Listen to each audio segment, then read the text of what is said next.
दोस्तों, कल मैंने इलास्टिसिटी का सेकंड पार्ट अपलोड कर दिया था और उसमें हमने विभिन्न जो गुणांक थे उनके अंदर रिलेशंस हमें मिल चुके थे। आज हमें केवल दो टॉपिक्स देखने हैं, एक टॉर्जन ऑफ सिलेंडर और दूसरा दंड का पंख।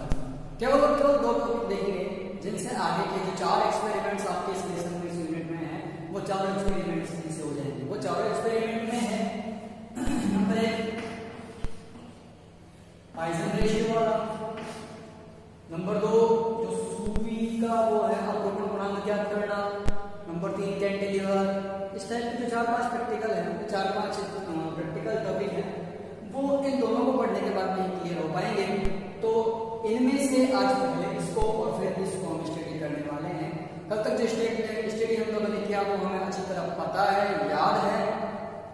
आगे अगर आपको कोई टॉपिक चाहिए तो आप मेरे वीडियो पे कमेंट करें। बीएससी वालों के लिए इसे लाइक करें, शेयर करें, सब्सक्राइब करें और इसे मैक्सिमम शेयर करने की कोशिश करें ताकि बीएससी के जो स्टूडेंट्स हैं उन्हें मैक्सिमम मैं हेल्प कर सकूं, उनको जो मैं अपना अधिकतम दे सकता हूं वो दे सकूं, उनको आने वाले एग्जाम के लिए हेल्प हो और उन्हें अच्छे टॉपिक मिल सके। इसलिए मेरे चैनल को सब्सक्राइब करें और बीएससी स्टूडेंट्स के लिए इसको फैलाएं। धन्यवाद। तो आज के इसी बात के साथ आज का जो पहला टॉपिक है बेलन का ऐठन, वो हम लोग शुरू करने वाले हैं। बेलन के ऐठन के लिए सबसे पहले अपन एक चीज समझ लें, क्योंकि मुझे दो तीन फिगर यहाँ भी बनाने पड़ेंगे, तो उनमें से जो मोस्ट इंपोर्टेंट 2 फिगर है वो हम लोग रख लेंगे, बाकी फिगर्स को मिटा दूंगा। तो पहले उन दोनों तीनों फिगरों को बना के आपको बता देता हूं। ये कोई बेलन है,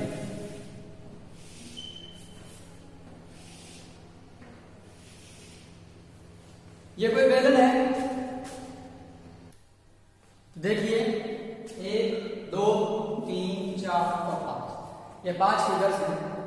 ये अपने पास स्टेबल कंडीशन में जब मैं किसी बेलन पर कोई ऐटम नहीं दे रहा हूं, बिल्कुल नहीं घुमा रहा हूं, तो मैं ये फिगर नंबर 1 मिलता है।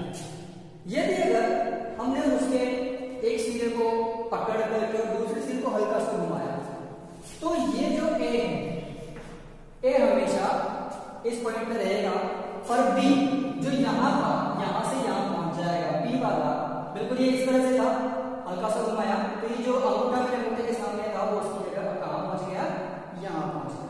ठीक है। यदि अगर अभी इसे खोल देते हैं, इस पूरे बेलन की ऊपरी परत, मान लो एक तरह से ऊपरी परत हटा देते हैं और पेपर से खोल देते हैं, तो उसमें जो एटॉमिक कारण परिवर्तन आया वो ये आया। ओके। नीचे की जो सरफेस है वो बिल्कुल वृत्ताकार है, नीचे की सरफेस बिल्कुल वृत्ताकार है, तो ये बी और बी डैश जो डिफरेंस इसके साथ घुमाने में आया, तो ये नीचे वाली जो सरफेस है वो भी इस तरह से घूमेगी, तो ये यहां से यहां पहुंच गए। यानी लंबाई के सापेक्ष अपरूपण पर कितना हुआ 5, और उसकी नीचे वाली जो सरफेस थी वृत्ताकार, उसमें जो अपरूपण हुआ वो कितना हुआ थीटा। अब उस पूरे गोले को, उस पूरे बेलन को अलग अलग वलय के रूप में माना जा सकता है। तो वलय के रूप में माना जा सकता है, तो इसकी जो वलय आंतरिक वलय की आंतरिक त्रिज्या तो है x और इस वलय की चौड़ाई है कितनी dx। यानी अब हमारे पास ये किसी काम का नहीं है, क्योंकि इसे हमने देख लिया स्टेबल कंडीशन में है। हमारे पास ये काम का बचता है, हमारे पास ये काम का बचता है, हमारे पास ये और ये भी काम का बचता है। इन चारों फिगर्स को मैं इधर प्लॉट कर रहा हूं, यू कैन सी। देखिए ये हमारी फर्स्ट कंडीशन है, जब हम इसको थोड़ा सा घुमाते हैं तो बी यहां से बी डैश पर पहुंच जाता है। तो हम इसे खोल के देखते हैं, फैला करके चतुर्भुज बना करके, तो एक समांतर चतुर्भुज की बात ही दिखाई देता है, और बी सी जो है वो बी डैश सी डैश पर पहुंच जाती है। तो इसके लिए इसका अपरूपण कितना होता है, इसका अपरूपण होता है 5। यदि नीचे वाली सरफेस को इसी के सापेक्ष देखें, इसके जो नीचे वाली सरफेस है इसको घूमते हुए देखें, तो बी जो पहले यहां था अब यहां पर पहुंच गया, और इसके सापेक्ष इसका जो अपरूपण कोण है वो कितना है थीटा। ओके। यहां पे ये x है, अंदर वाले बनेगा त्रिज्या और बाहर वाले वाले की त्रिज्या dx है। अब हम आगे इसके डेरिवेटिव पे चलते हैं।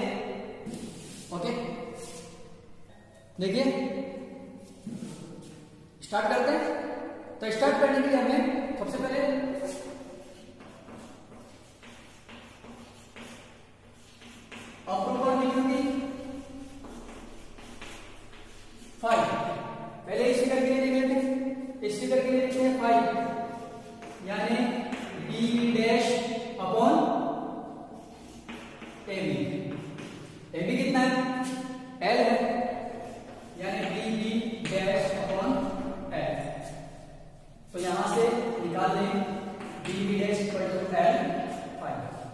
मेरे हिसाब से कोई ऑब्जेक्शन, कोई समस्या नहीं है। Equation number first. सेकंड पे चलते हैं।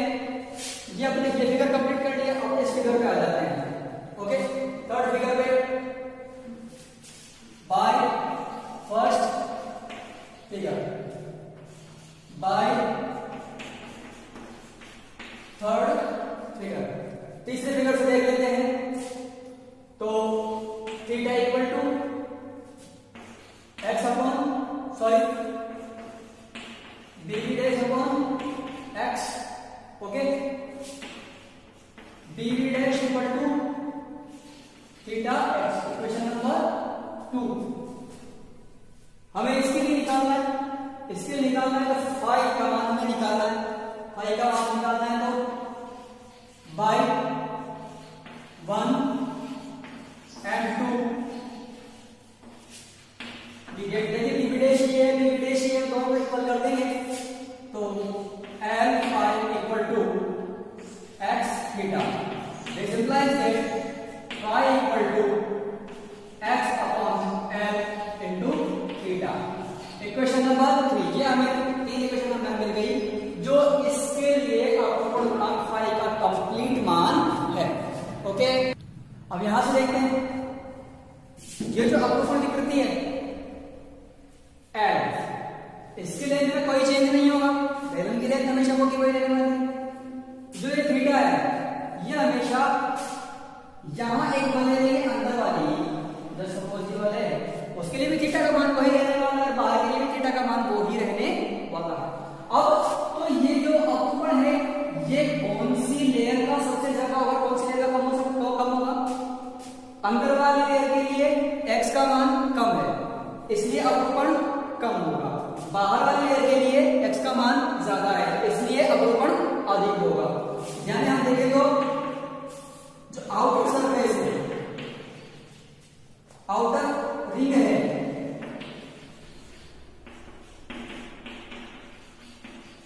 आउटर रिंग के लिए ये मैक्सिमम होगा और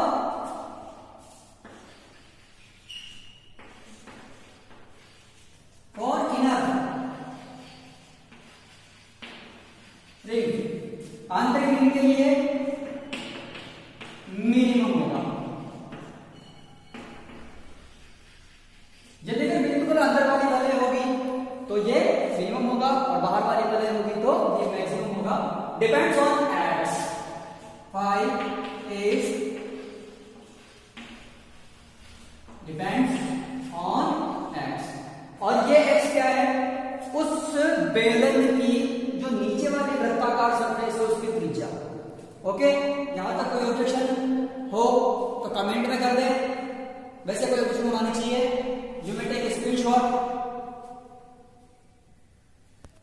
अब देखते हैं आप ऊपर टेक्स्ट करना, अपरूपण प्रत्यास्थ का गुणांक थीटा। ये क्या होता है, अपरूपण प्रतिबल बटा अपरूपण विकृति, प्रतिबल बटा विकृति। यहां से हमें विकृति का मान क्या है, प्रतिबल क्या करना है। तो टॉर्सन निकालने के लिए हमारे पास फोर्स होनी चाहिए, तो हमें तो फोर्स क्या करनी है, प्रतिबल इक्वल टू थीटा इनटू विकृति और विकृति हमारे पास क्या आई, फाई, थीटा इनटू फाई यानी theta into x upon L into theta. Equation number 4। Okay, आगे चलते हैं। अब देखिए ये केवल एक उसके लिए मिली है, रिंग के लिए, रिंग के लिए मिली है। देखते हैं अब पूरे कोश के लिए निकालते हैं। ये बेलनाकार का कोश है, इसकी जो चौड़ाई है वो dx है, आंतरिक त्रिज्या x है। तो बेलनाकार कोश के लिए क्षेत्रफल क्या होगा, क्षेत्रफल होगा 2 पाई रेडियस कितनी है x और dx। ओके, ये इसका क्षेत्रफल आ गया। अब इस क्षेत्रफल पर कुल स्पर्शिकल, ये जो स्पर्शिकल है वो एकाग्र क्षेत्रफल के लिए था और टोटल क्षेत्रफल के लिए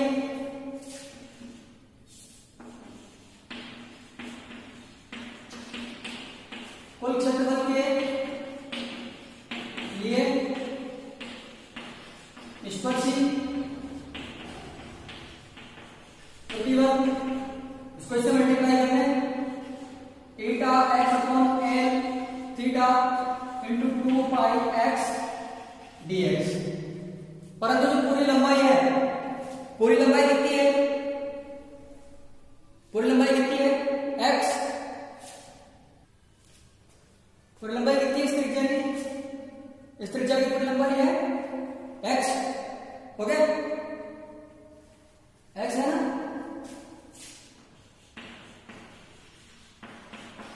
संपूर्ण लंबाई के लिए देखिए वैसे तो संपूर्ण लंबाई जो है वो एक है, पर इसमें जो परिवर्तन हो रहा है तो यहाँ की त्रिज्या में कम परिवर्तन, यहाँ की त्रिज्या के सापेक्ष कम परिवर्तन है, यहाँ की त्रिज्या के सापेक्ष ज्यादा परिवर्तन है। जैसे जैसे नीचे जाते जाएंगे, जैसे जैसे हम लोग नीचे तक जाते जाएंगे उसकी त्रिज्या के सापेक्ष परिवर्तन बढ़ता जाएगा। ठीक है, तो ये जो परिवर्तन हो रहा है ये किसके सापेक्ष हो रहा है, x के सापेक्ष, x के सापेक्ष हो रहा है, theta x upon L theta 2 पाई x dx और ये x आ जाएगा। इसको मैं क्या करूं, ये जो इक्वेशन हमें मिली है ये उसका बलागुण है, इस बेलन का बलागुण। इक्वेशन को मैं करेक्ट करके लिख देता हूं, 2 pi theta x cube upon L dx। अब सभी बलों के लिए इसका पूरा समाधान कर लेते हैं, तो पूरा जो टर्म हमारे पास आएगा, तो हमारे पास कितना आएगा, integration of 2 pi theta upon L और सॉरी थीटा में लिखना भूल गया, ये थीटा और x।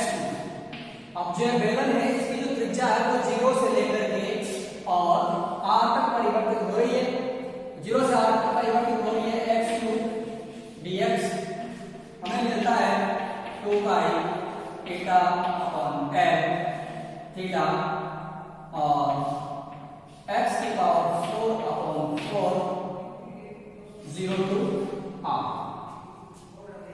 या 2 pi theta upon L into theta और r की पावर 4 अपॉन 4। यहां से कैंसिल कर देंगे, नीचे 2 बच जाएगा।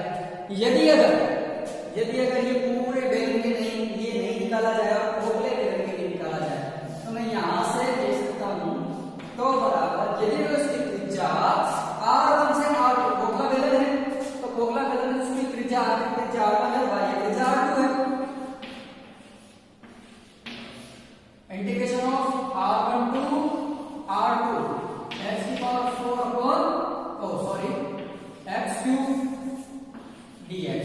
तो हमारे पास रिजल्ट आता है क्या आएगा, pi by 2 theta upon L theta और r2 की पावर 4 माइनस r1 की पावर 4।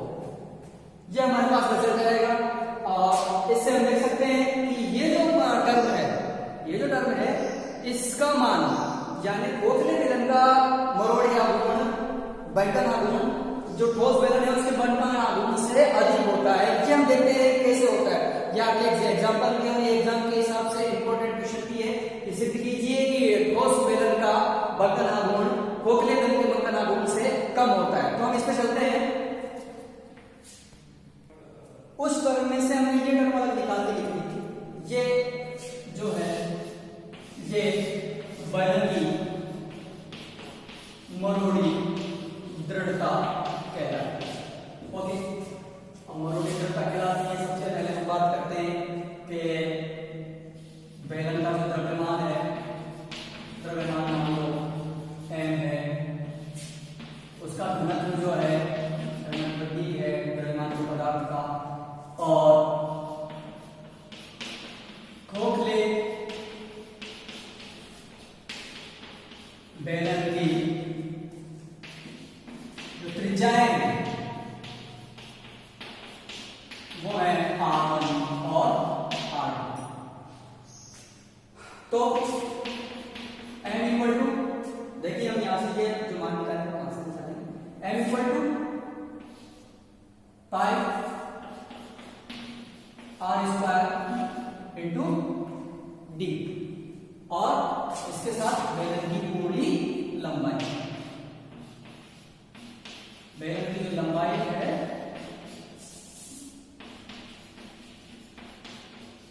वो है f। ये बेलन की पूरी लंबाई है हमारे पास, ये चारों चीजें आ चुकी है, ठीक है।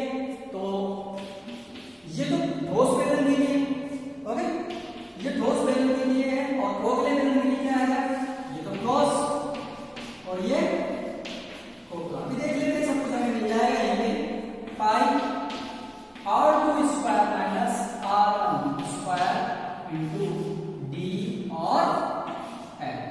यहां से हम देख सकते हैं कि r square equal to r2 square minus r1 square, okay. कोई ऑब्जेक्शन नहीं है, यही है, द्रव्यमान में दोनों द्रव्यमान को बराबर कर दिया, उसमें से कट जाएंगे, हमारे पास ये बच जाएगा। यहां से अब यहां से देखते हैं, खोखले बेलन के लिए तो सीधे,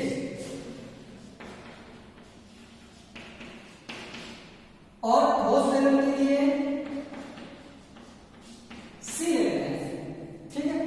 खोखले बेलन के लिए सीधे pi theta r2 4 minus r1 4 upon 2l divided by pi theta upon 2l r4। सब चीज कट रहे हैं, हमारे पास बचता है r2 4 minus r1 4 upon r4। r4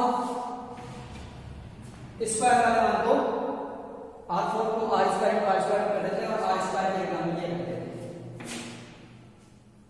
यहां से हमारे पास क्या आता है, दोनों इक्वेशन से, इन दोनों इक्वेशन से हमारे पास आता है r square equal to r2 square minus r1 square. यहां से करते हैं, देखिए r2 square plus r1 square into r2 square minus r1 square upon r square में ऐसा कैसा रखते हैं यहां से, और जो r स्क्वायर था उसको हम किस फॉर्म में रखते हैं, r2 square minus r1 square. r1 square को r1 स्क्वायर कैंसिल हो जाता है, और कैंसिल होने के साथ ही हमारे पास जो बचता है वो क्या आता है, वो आता है r1 square plus r2 square upon r square.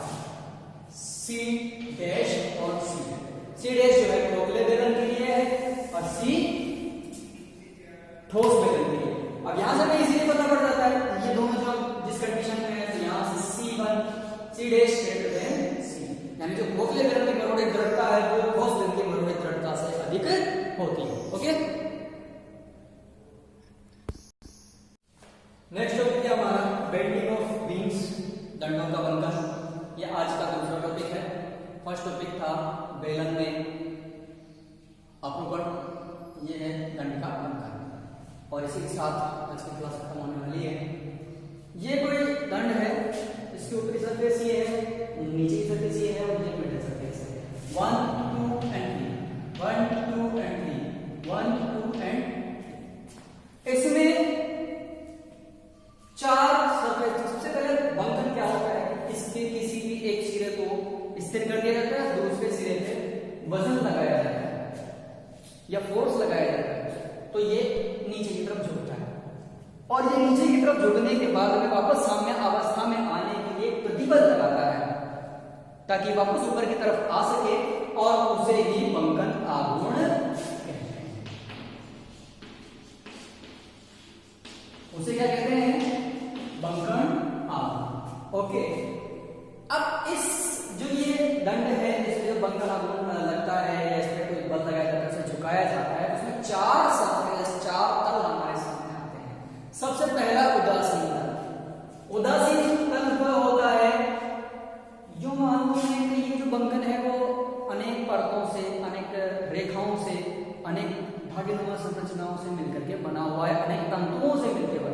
Fibre से मिलकर बना हुआ है। फाइबर से मिलकर बना हुआ है तो कुछ फाइबर नीचे झुकेंगे, कुछ फाइबर का संकुचन होगा और कुछ फाइबर का तलन होगा। कुछ फाइबर मतलब जैसे इधर की तरफ वजन लगा था उन्हें, तो ये नीचे वाले फाइबर से तो सिकुड़ जाएंगे और ऊपर वाले फाइबर से जो फैल जाएंगे, उन्हें तलन प्रतिबल लगेगा और नीचे वालों में संकुचन प्रतिबल लगेगा। तो एक तल ऐसा होता है इसमें जो उदासीन होता है, यानी जिसके तंतु केवल मुड़ते हैं, न उनमें तलन होता और न उनमें संकुचन होता। बंकन तल, जिस तल में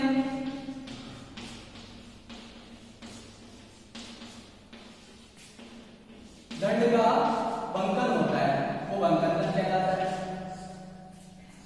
सममित अक्ष, जहां उदासीन तल और बंकन तल दोनों आकर के मिलते हैं, कौन कौन से? उदासीन तल और बंकन तल काटते हैं, वो क्या कहलाता है? सममित अक्ष कहलाता है। और बंकन अक्ष जिस अक्ष पर दंड मुड़ता है। देखिए, एक तो जिस तल में मुड़ता है, एक जिस अक्ष पर मुड़ता है, दोनों चीजें अलग अलग है। जिस अक्ष पे मुड़ेगा वो बंकन अक्ष और जिस तल में मुड़ेगा वो बंकन तल। ये आपका कैंटिलीवर दंड है। अब देखिए, जब ये मुड़ेगा तो ये कुछ इस तरह की आकृति ग्रहण करेगा। ये एक तरह से चाप हो गया और इसे आगे बढ़ाएं तो ये आर त्रिज्या के वृत्त के चाप की तरह दिखाई देता है। अब ये मान लीजिए ये है हमारे पास उदासीन तंतु या उदासीन अक्ष।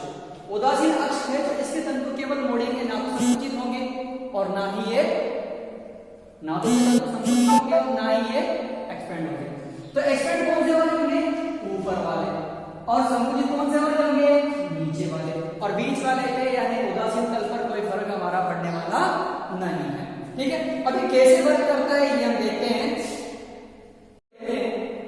ये फिगर बनाया है, ये ABCD एक दंड के ऊपर की सरफेस है और ऊपर की सरफेस में जो उदासीन तल है वो N डैश, ये मुड़कर के और एक चाप के रूप में बन गया और इस चाप की जो त्रिज्या है वो है R। अब उदासीन अक्ष पर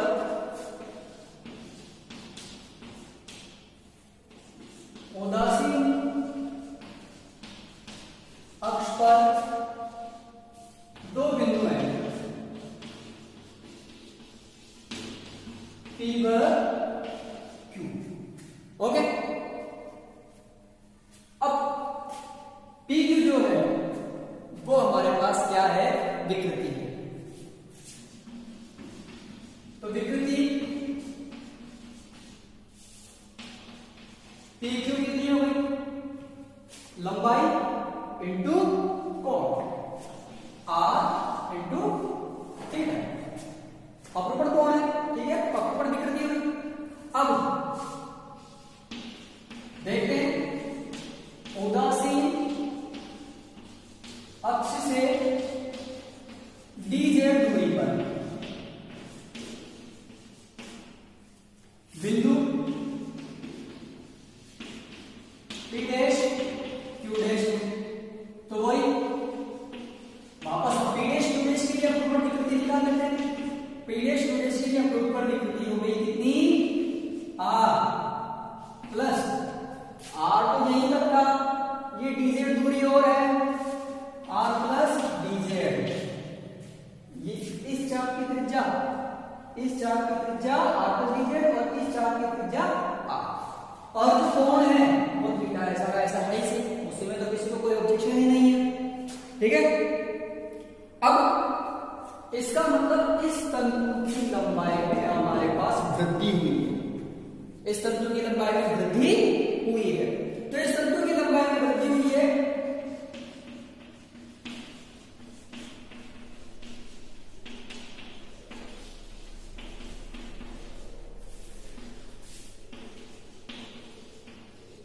क्योंकि जब तक ये दंड सीधा था तब तक तो ये सारे के सारे तत्व एक दूसरे के पैरेलल थे,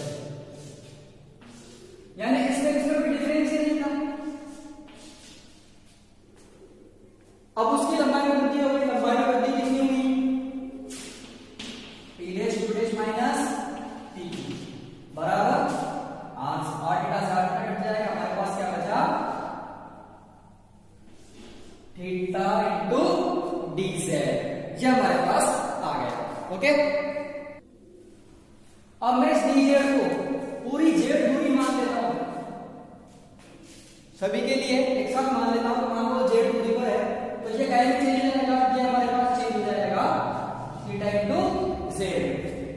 यहां तक तो कोई कंडीशन है नहीं, आप चाहे स्क्रीनशॉट ले सकते हैं। ओके, स्क्रीनशॉट ले लिया आपने। अब देखते हैं ये जो विकृति है, लंबाई बढ़ी, इस विकृति को अपन ने क्या किया है, इस को लिया था पॉइसन रेशियो याद है। पॉइसन रेशियो में दो विकृतियां बताई थी, अनुदैर्ध्य विकृति और अनुप्रस्थ विकृति। तो अनुदैर्ध्य विकृति क्या थी, परिवर्तन तो कितना आया, थीटा इंटू z अपॉन आरंभिक कितनी थी, थीटा इंटू r, यानी z अपॉन r। यानी तंतुओं में ऊपर या नीचे के तंतुओं में वृद्धि या कमी जो होगी, ऊपर या नीचे के तंतुओं में जो कमी और वृद्धि होगी वो केवल किस पे डिपेंड करेगी, r, इस पे z पे, इस उदासीन अक्ष से ऊपर नीचे की दूरी पे। r पे कोई डिपेंडेंट नहीं होगा कि r जो है वो फिक्स है, ये उदासीन अक्ष की त्रिज्या है, तो इस पे कोई डिपेंडेंट नहीं कर रही, लेकिन विकृति डिपेंड कर रही है कहीं पे, इस उदासीन अक्ष से उन दिए जाने वाले तंतुओं की दूरी, चाहे ऊपर की तरफ हो चाहे नीचे की तरफ हो। ओके, अब देखते हैं, अब बात करते हैं यंग प्रत्यास्थ गुणांक की। ये हमारे पास यंग प्रत्यास्थ गुणांक है, तनन प्रतिबल बटा विकृति। ठीक है, हमें क्या करना क्या है कि तनन प्रतिबल कितना होगा, बंधन आघूर्ण निकालने, तो बंधन आघूर्ण निकालने के लिए सीधी बात है हमें बल निकालना पड़ेगा, तो बल निकालना पड़ेगा, तो सीधा बल निकालने तनन प्रतिबल कितना हो गया, y इंटू विकृति, और विकृति कितनी है, विकृति है y into z upon r, ये हमारे पास विकृति का मान आ गया। ओके, ये भी उदासीन अक्ष से, अब देखते हैं उदासीन अक्ष से, यहां हम अलग से प्लॉट कर रहा हूं, ये उदासीन अक्ष है, और उदासीन अक्ष से ये z दूरी पर एक क्षेत्रफल अल्पांश है dA। इस dA क्षेत्रफल अल्पांश के लिए, जो हम पूरा वो निकालेंगे प्रतिक्रियात्मक बल, उदासीन अक्ष से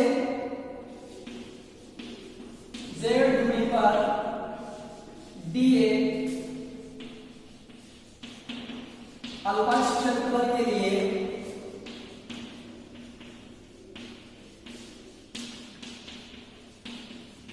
प्रतिक्रियात्मक बल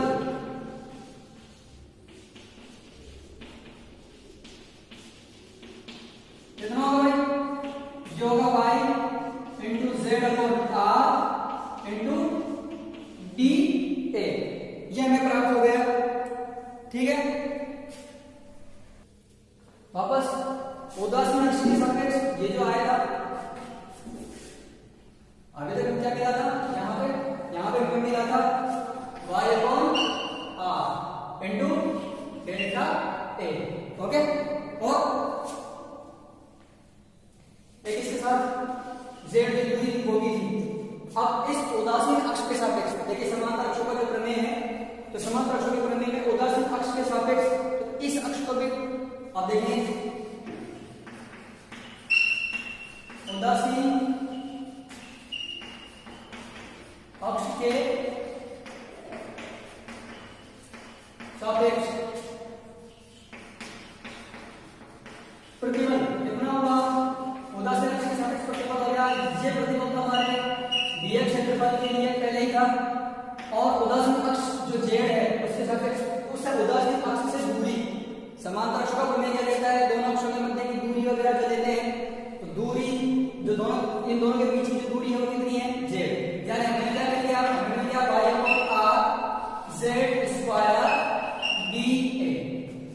अब ये संपूर्ण क्षेत्रफल के लिए निकालेंगे हम लोग। संपूर्ण क्षेत्रफल के लिए निकालेंगे तो इसके लिए क्या करेंगे,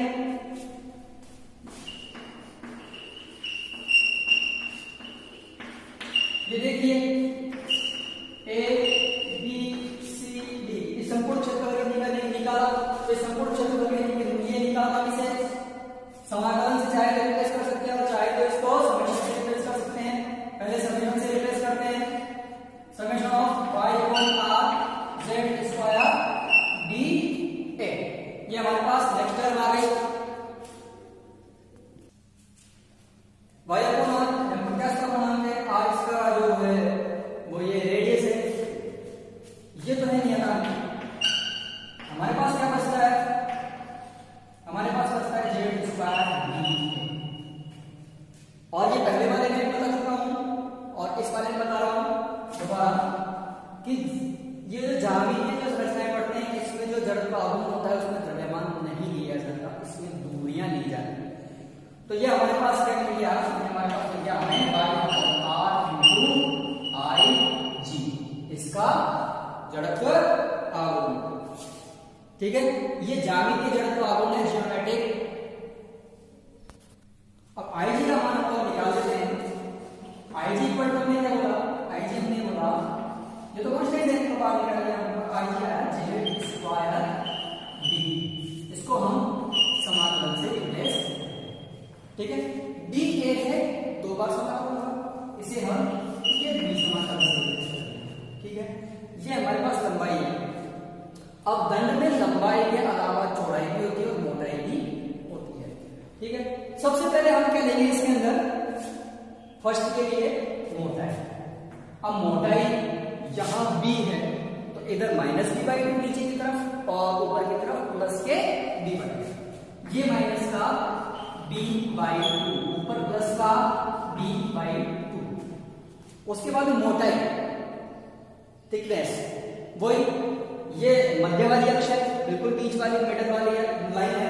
मिडल वाली लाइन है तो दोनों तरफ जब चलेंगे तो एक बार -b/2 और एक तरफ प्लस के d/2, -d/2 और प्लस का d/2 और z स्क्वायर dx dy, इसका इंटीग्रेशन करेंगे, हमें नेक्स्ट टर्म मिलने वाली है, देखते हैं कैसे।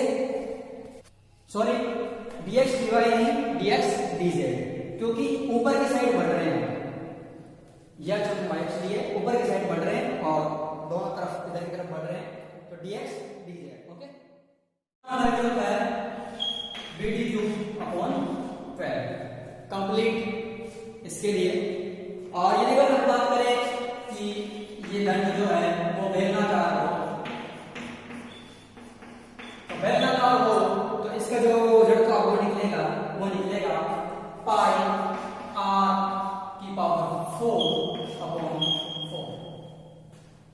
इसी के साथ आज के दोनों टॉपिक्स खत्म होते हैं। बीएससी के नोट्स के लिए और बीएससी के क्लासेस के लिए लगातार मेरे संपर्क में बने रहें, मेरे चैनल को सब्सक्राइब करें और एग्जाम ओरिएंटेड क्वेश्चंस के लिए इसे आगे से आगे फैलाएं ताकि और बीएससी वाले स्टूडेंट्स को भी फायदा हो। नमस्कार।